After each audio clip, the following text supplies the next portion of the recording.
Autonomia, una battaglia bella dura, quella che si sta combattendo a Roma tra resistenze e freni a mano tirati anche all'interno degli stessi partiti favorevoli in regione al processo dell'autonomia. L'autonomia è una cosa talmente fondamentale che va portata a termine. A me spiace solo che alcune regioni, perché non si tratta nemmeno più di partiti, anche i partiti hanno contraddizioni al loro interno, ma che alcune regioni che hanno amministrato male la loro cosa pubblica vengono a dire che il Veneto, che ha amministrato bene, non possa amministrare ancora meglio. Tra tutti i movimenti che pare stiano tirando il freno a mano è il Movimento 5 Stelle, però dal suo canto in regione Jacopo Berti, pentastellato, dà pieno appoggio all'autonomia.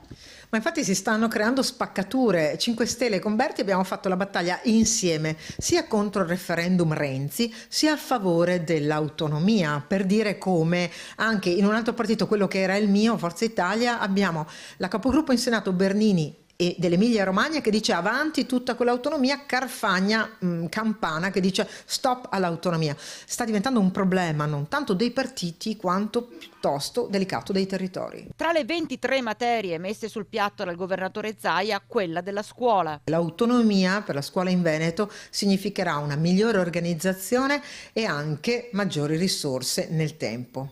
E una razionalizzazione dei costi.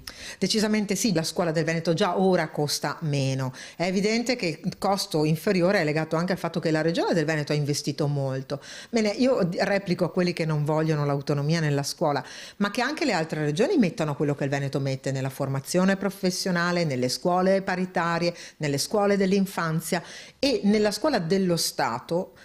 Noi dimostriamo che i nostri risultati sono migliori, che ci lasciano fare ancora meglio. Credo che possa essere di buon esempio anche per le altre regioni.